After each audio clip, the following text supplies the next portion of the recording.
Hello lovely souls, happy Friday. Tim Wiles Ascension update. It is the 5th of August, so we're 3 days away from the peak or the point of focus of the Lion's Gate, and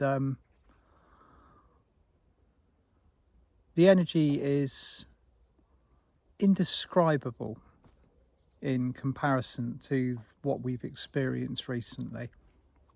I've been doing kind of various levels of tuning into the field to kind of assess what's going on for us,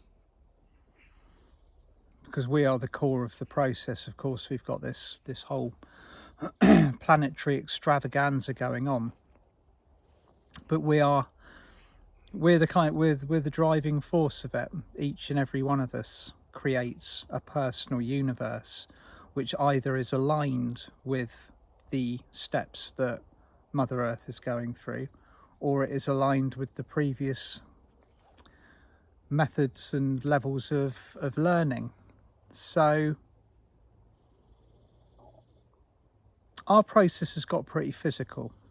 I'm kind of thinking carefully about what's coming through, what words are forming, what assessment of energy is applicable at the moment, because everything's so it's so utterly completely different from last year.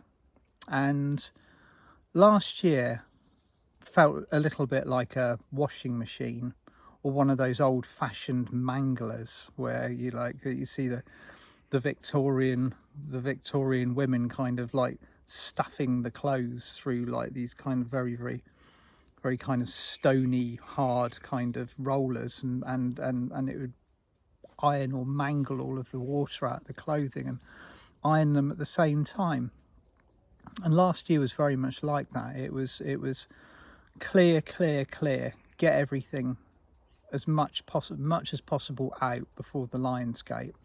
And although the shadow side of it is very, very prominent, what we're being asked to do at the moment, and this is what differs so much, is the bulk of the clearing, the bulk of what we had to lose as a light community or leave behind. Obviously you don't lose anything, you willingly choose to move forwards, and in which case you hand over what you don't need so that you ascend to a higher frequency.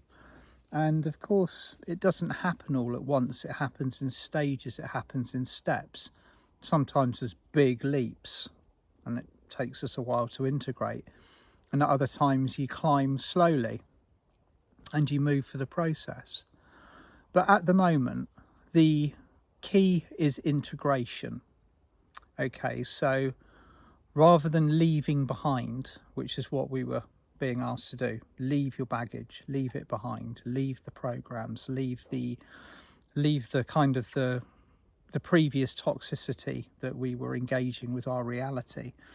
And now it is to integrate, to accept, receive, and ultimately shine light at a higher frequency.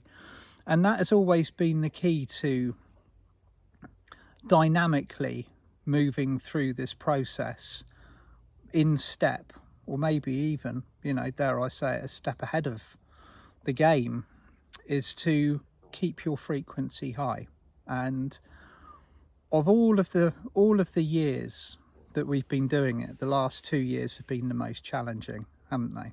It's been all hands on deck from the 3D matrix to ensure that we are plugged in to those survival mechanisms, the fear mechanisms, the control, the drama, the incessant the incessant show, the carnival that you've probably heard me speak about so many times if you've been following. So now we're at the point where our vibration is paramount. Our vibration is the key. And the higher we vibrate on a physical, mental, emotional, and a spiritual level, the easier it becomes to just simply accept and flow with what is occurring. And it's also the key to pristine sight. Okay, so we've all been gifted. We've all been gifted with these higher chakras now. And all of these chakras have a way of perceiving with unfiltered clarity into the reality around us, but none more so than the third eye. And of course, before it was like our third eye had been to a fancy dress party. It would be wearing veils and cloaks. It would have stuff painted on it, like, you know, fake eyes and symbols. And that's almost like we kind of staggered out of the 10,000-year tunnel of the third dimension with our third eyes just literally covered in all of these different arrays of ways of keeping it shut, closed, or dimmed down. And a lot of what we're doing at the moment is readjusting and recalibrating our conscious minds to align with what our third eye has the ability to see. So we can already see clearly, we can hear clearly, we can feel clearly, we have access to psychic abilities that we haven't even acknowledged yet, powers of telekinesis, distant communication, and the ability to kind of communicate with the crystals, with the angelics, with the higher realms. But it's the conscious person, the soul personality, that is readjusting to this new range of abilities. And of course, when we do finally step into the role where we have mastered this, the planet will just be unrecognizable. We will have all of these. If you hear it sometimes, people like, you know, myself included, talking about the golden distant days of Atlantis, when we would all be completely in truth and transparency with each other, because you can not hide anything from somebody that is psychically tuned into you, and vice versa. It is just simply a presentation of heartfelt honesty. So there wouldn't be the misunderstandings that we have at the moment. There wouldn't be the illusion. There wouldn't be the opportunity to be hidden or be dishonest, because every card is on the table. You read it in the aura, in the fields, in the intention, the heart chakras, and the thoughts that manifest and can be felt and perceived. So we're entering a phase like that at the moment, and a lot of us already have these abilities, and we're being tested on our discernment so that we can use them with precision, rather than kind of just fumbling around and occasionally maybe getting something right. So for this Lionsgate, vibration is key. Vibration is the key to everything. And of course, raising your light is only just one facet of the Ascension process. There are a multitude of things that we have to navigate and be aware of, and simultaneously kind of balance and manage and juggle. But this entire process is heart-led. It's led by vibration. So the target matrix, the fifth dimensional matrix that we're all moving into, has a frequency. It has a range of dynamics, and it has a quotient of light that has to be met in order to be integrating with it. And we're all in the process of doing that. This is why we're getting rinsed and put through the mangle and pushed and going through these incessant gateways and initiations in order for us to be at that level. And something very distinct, something very big has been revealed for the 8th of August. Now, many times you'll have heard people speaking about the connection to Lemuria, the presence of the Lemurians, or a connection to them, who they were, what they represented, what their job was on Earth, why they suddenly disappeared. And to my understanding, they were the foundation layers for Atlantis. So Lemuria was for want of a better word, a continent or a civilization that existed prior to the rise of Atlantis 260,000 years ago. The length of time that they existed for was irrelevant, because they weren't a physical civilization like we are.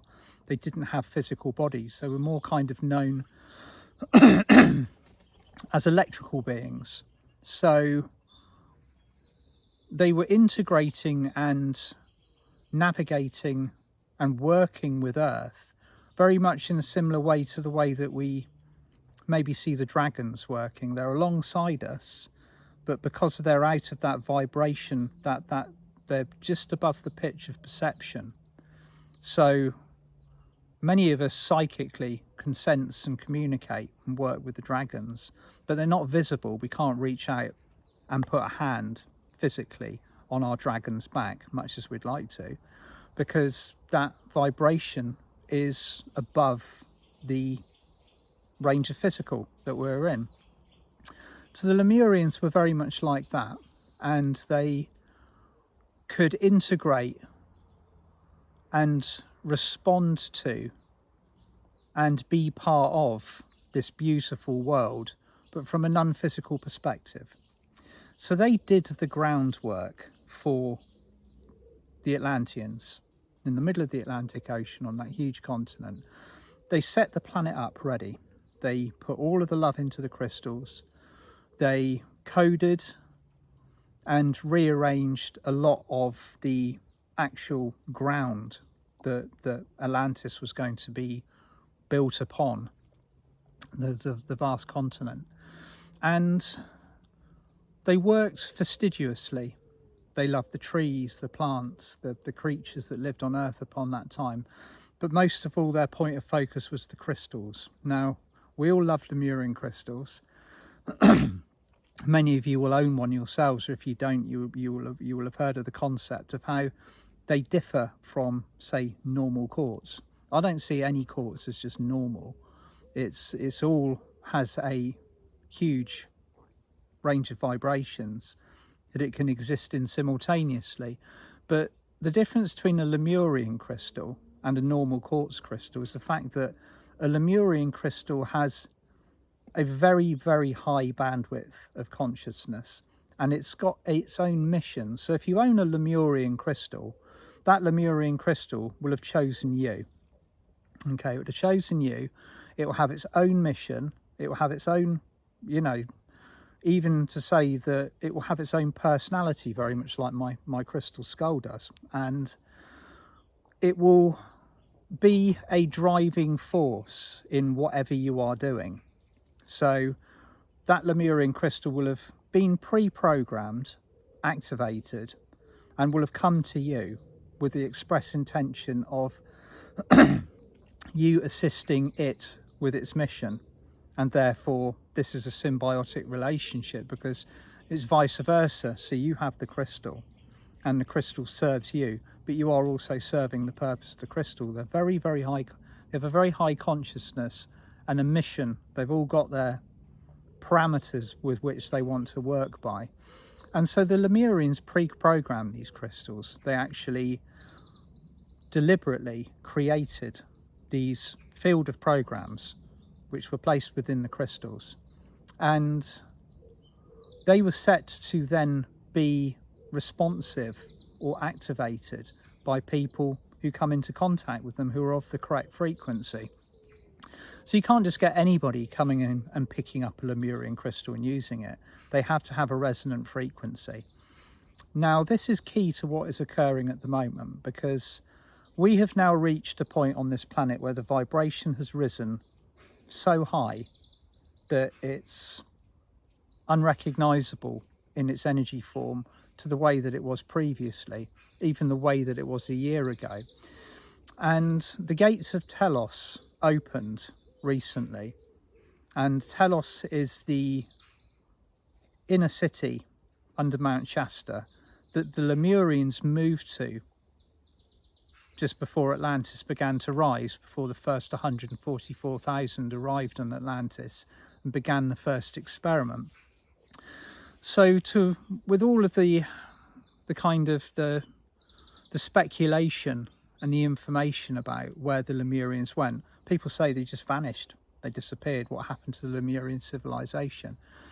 And the information that I've received and other people have received is that they, at the end of their service, with the love that they poured into the planet, with the beautiful work that they did, programming the crystals, programming and preparing the earth, loving the earth unconditionally, they stepped through an ascension gateway. They raised their frequency yet further and took a step back, and they stepped into a holiday period.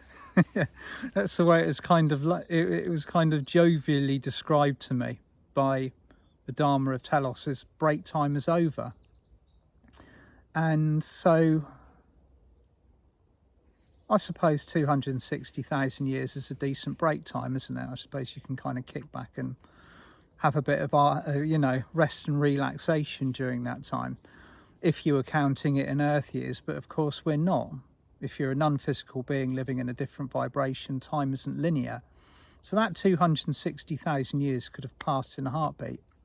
You know, we've been experiencing everything on the surface of our planet in years, months, days, seconds, seasons, cycles, you know, lapse of the sun, whatever you want to call it. And all of a sudden, in the time scale of inner Earth and hollow Earth, it's all of a sudden break time is over. Could have been like 10 minutes. And now they are returning to do the second phase of the job that they were doing with Atlantis. Now, if you look at the comparison of Atlantis as a continent to what's going on planet-wide, Atlantis occurred in the middle of the Atlantic Ocean. What's occurring on our planet, the ascension of Earth, is a global thing. So the way it looks to me at the moment is the assistance of the Lemurians, or the returning of the Lemurians, which is what's actually happening, is a monumental event. So the gates of Telos have opened. The Lemurians are returning back to work alongside humanity, human beings, animals, trees, plants, crystals, and they're foundation builders. Okay, so we're doing the job of anchoring in this light, raising our frequency, and we're going through this incredible ascension process. But there are these teams around us. We've got the galactics, we've got the angels, we've got the dragons, we've got the ascended masters, and now we've got the Lemurians as well, all coming in with their respective building missions. What are they, you know, it begs the question, what are they building? Well, we know, or we've got an idea of what they're building. They're assisting with the laying or the structural maintenance of the foundations that have been put in place for the fifth dimensional unity grid. So this building is going on at a higher frequency. It's going on at a light level. So the light is being placed in, it's being placed into the ley systems. It's being placed into a matrix of energy that we are in continual contact with on a minute to minute basis, depending on our own personal vibration. So we dip out of it if we drop our frequency, if we're going through stuff, and we retune back into it again when we've kind of got ourselves back in our center alignment. So many of you that have got this calling, this you know, almost a homesickness for the era of Lemuria, you're not going to be disappointed with the energy that is coming through at the moment, because they're going to be working alongside us again. And I don't know how, I don't know what this is going to entail, how long the work is going on for, but here they are. And like I said previously, every Lion's Gate brings something huge, earth-changing. And of course, the earth changes naturally as we go through this cycle, this process. But it's always the Lion's Gate that sees the ability to make these very fundamental changes, these differences to the way that we are working through our ascension process. So whether we notice it or not, whether huge changes begin to take place around us, or whether they're subtle and smooth moving and beautiful, it will all be due to the fact that we have these new additions coming in. Or, you know, they're not so new, are they, really, if you think about it? But everything is due to change. Okay, so everything is building up for another crescendo. And in combination with the Earth Merkaba that is being placed around our planet to basically take over from where the storm layer was. So we've now got the Earth Merkaba working around the planet to hold the integrity of what the work going on in place. And it's almost like the way I can see it, it's almost like a protective shield. So what we've done stays in place. It's untouchable, it's unmovable, this very, very high frequency. It's like with every building, with every kind of building project that we have, it has to work in stages. So say you're building a physical house, you've got the foundations, and then you've got the brickwork that starts the framework, and then the electricity and the pipes gets put in, then the plaster goes over the top, and then finally you get the painting and the decorating. Well, I'd say we've kind of reached the point where the foundations are solid and the brickwork is beginning to start. And the Lemurians are here to assist us with this building project. And that at the moment is as much as I've got on the scenario, on the situation. But I know so many of you will be feeling in your hearts this kind of like huge burst of joy, because we've all got these connections. I personally don't remember being a part of Lemuria. I remember being a part of Atlantis, which means I came in a little bit later for the beginning of kind of my incarnation cycles and the assistance of this planet. But a lot of you were very tuned in. You can remember. You can remember working in non-physical. You can remember the beautiful, exquisite crystal caves. You have the affinity with working with crystals. So just be open and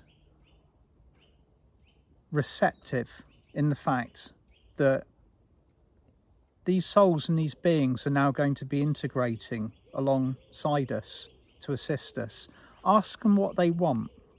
Ask them what you can possibly help them with. What are their projects? Because they're not all going to be doing the same thing, and they're going to be working in different places on different structures with different agendas. And I don't see them in the huge numbers that the dragons came through. I mean, in 2014, when the Honolulu portal opened, and something like 8 billion dragons came through, almost like one dragon for every person, which is a lot. These numbers aren't quite so huge, but nevertheless, the addition to the addition of the Lemurian energy to what we're already building, this structure all around us, is huge. It's vast. So those are my Friday musings, and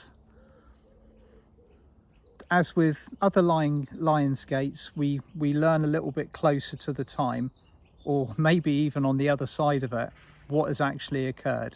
But for the time being, open your hearts, open your arms. The Lemurians are back, which, considering they haven't graced the surface of this planet in a working way for over 260,000 years, is a massive event, one of many. Sending you all lots of love. David and I are really looking forward to seeing all of you are joining us on the 8th of the 8th for our Lionsgate workshop, and just wishing you all a most beautiful weekend. Bye for now. Lots of love.